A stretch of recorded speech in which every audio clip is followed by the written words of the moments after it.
こんにちは、カルロスコーディネーター .com のカルロスです。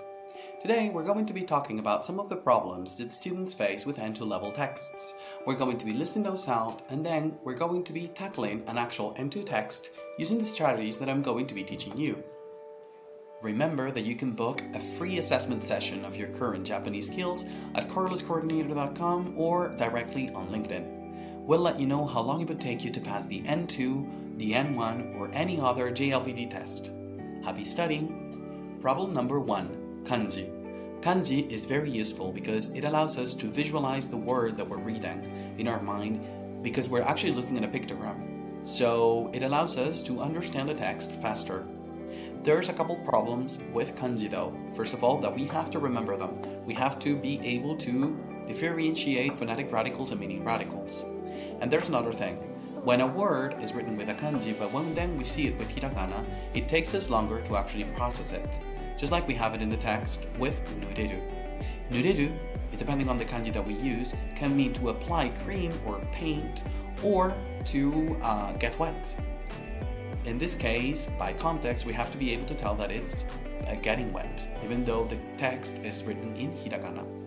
Another thing is that we might confuse kanji that look very similar. Like in the text, we see the word oshie, but we might think that it might be kangae, because we tend to see more kangae than oshie. Problem number 2, vocabulary.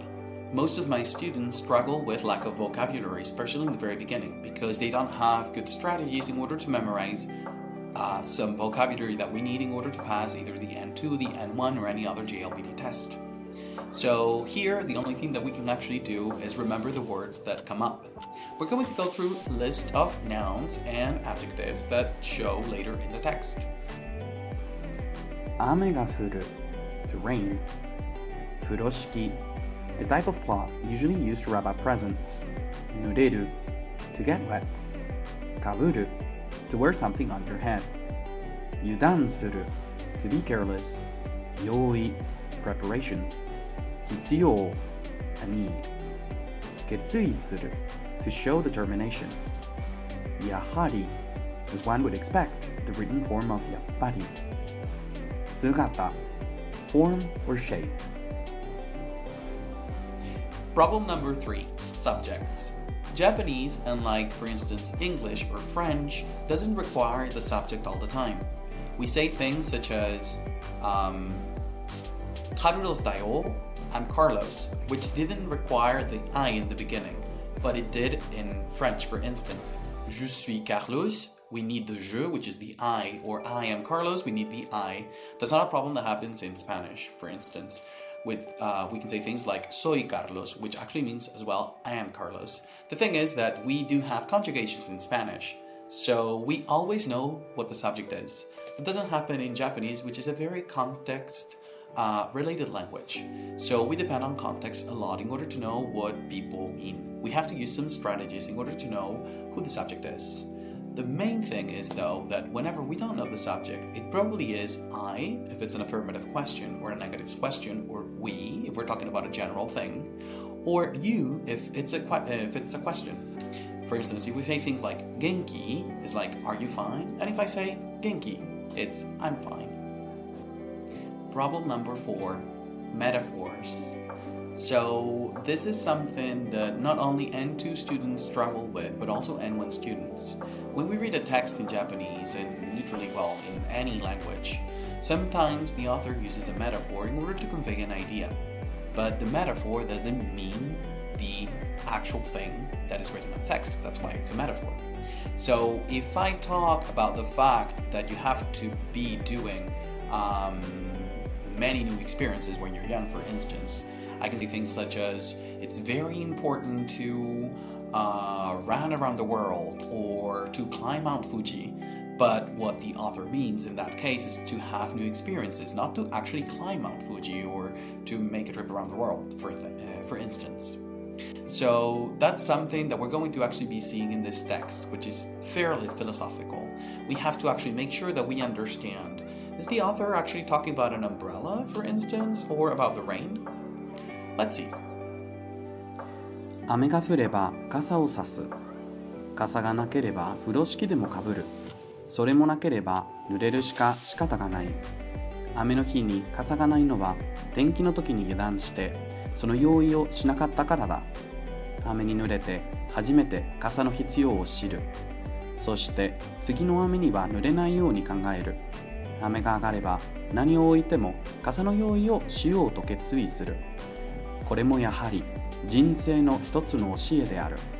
分かりきったことながら世の中にはそして人生には晴れの日もあれば雨の日もある。好調の時もあれば不調の時もある。にもかかわらず晴れの日が少し続くとつい雨の日を忘れがちになる。好調の波が続くとつい行き過ぎる。油断する。これも人間の一つの姿であろうか。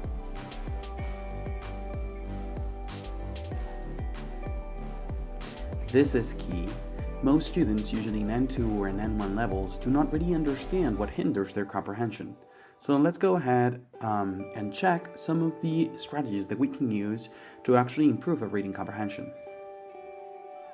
Correctly understanding long sentences. Let's always follow the golden rule.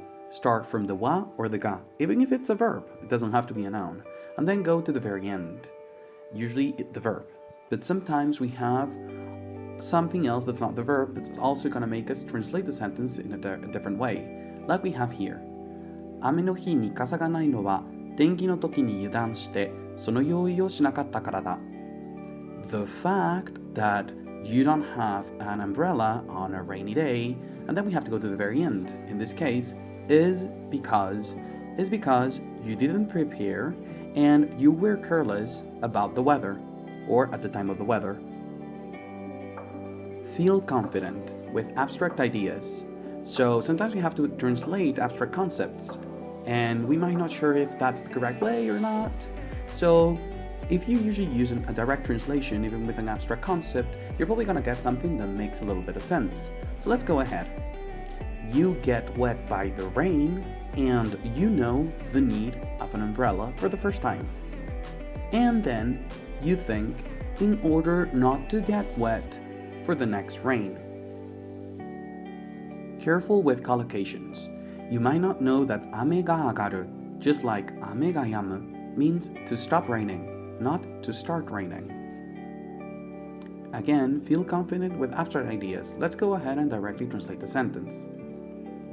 When or if it stops raining, we show determination in order to prepare an umbrella, no matter what we have. What did I say about kanji? Look, the first word reads 教え, but the second one reads 考え. Right before we had 考え, so make sure that you're not reading it incorrectly. Correctly understanding long sentences with metaphors. Let's see and directly translate the sentence and see if we can understand it. Whilst it's a thing that we can fully comprehend, in this world and also in life, there is also sunny days and there is also rainy days. Let's make sure we understand this metaphor. What do you think it refers to? Guessing the meaning of words through kanji and context. I did not tell you the meaning of the word 好調, but you know that it's probably read 好調, like in 大好物, food that I really like. And 調 has the phonetic radical, like this, the one that after the u radical, that we either read shu or cho. This is shiraberu. Let's make sure that we know the meaning of shiraberu in kanji, which is not the same as the shiraberu in the kunyomi reading. Shiraberu, when it's in a kanji, it means something like to adjust, like 調整する. So 好調, adjusted, good. 好調の時もあれば, when things go well. So 好調の時もあれば不調の時もある. There's times when things go well, but there's also times when things aren't that well. Make sure you know these grammar patterns, like 続くと, when we have a to after a verb, means when we do something, something necessarily happens. And 何々がち, when we have a verb, we put it in the mas form, we take out the mas, and がち means we tend to. Just like here, we tend to forget. Understanding metaphors and the meaning of words through context. Here we have yuki sugiru. What does this mean? A lot of snow? No, probably not. Here we don't have the kanji of snow, and it's fairly simple, so we should probably be writing it like this. I'm sure you've also seen in the train or heard, この電車は東京行きです. This train is bound for Tokyo. It's going to Tokyo. Yuku is the old form of iku, just like we have here. When the wave of good things or good times continues, we tend to go too much without thinking about it. Feel confident with abstract ideas, like here, これも人間の一つの姿であろうか. This is as well the shape, the figure, or in this case, one side of humans. When it rains, we open our umbrellas. When we don't have an umbrella, we wear a furoshiki on our heads. When we don't have that either, we can't help but to get wet. The fact that we don't have an umbrella on a rainy day is because we were careless about the weather and we didn't prepare. We get wet by the rain and we know the need of an umbrella for the first time. And then we think in order not to get wet by the next rain. When it stops raining, we show determination to prepare an umbrella no matter what we have. This is, as one would expect, one teaching of life. Whilst it's a thing that we fully comprehend, in this world, as well as in life, there are sunny days and there are also rainy days. When there are good times, there are also bad times. Nevertheless, when the sunny days continue a little, we tend to forget rainy days carelessly. When the wave of good times continues, we tend to go a little beyond carelessly. We are careless. This is, as well, one side of humanity. The question regarding this text is, 筆者は最も言いたいことは何ですか? Which is, what does the author mean? What's the point of the author? And let's find the red flags. Here, 3 of the sentences that we have refer directly to an umbrella. We know that this is a metaphor for, just like we say in English, a rainy day, a bad day. So let's go ahead. We'll translate the sentences and find the correct one. The fact that we don't have an umbrella on a rainy day, it's because we are careless. We know that the text is not talking about umbrella. Number 2, when things are going well in life, we tend to forget in order to prepare for bad times. We know that's the meaning of the text. The third one, people, when it stops raining, we always carelessly forget our umbrella somewhere and then we come whatever we have to go. We know that's not correct. The text is not really talking about rain or an umbrella. And the fourth one, in life, when things are going well, it's sunny. So we don't need to prepare an umbrella. Well, this is a little bit off point. So now we know that the correct answer is 2. お疲れ様でした。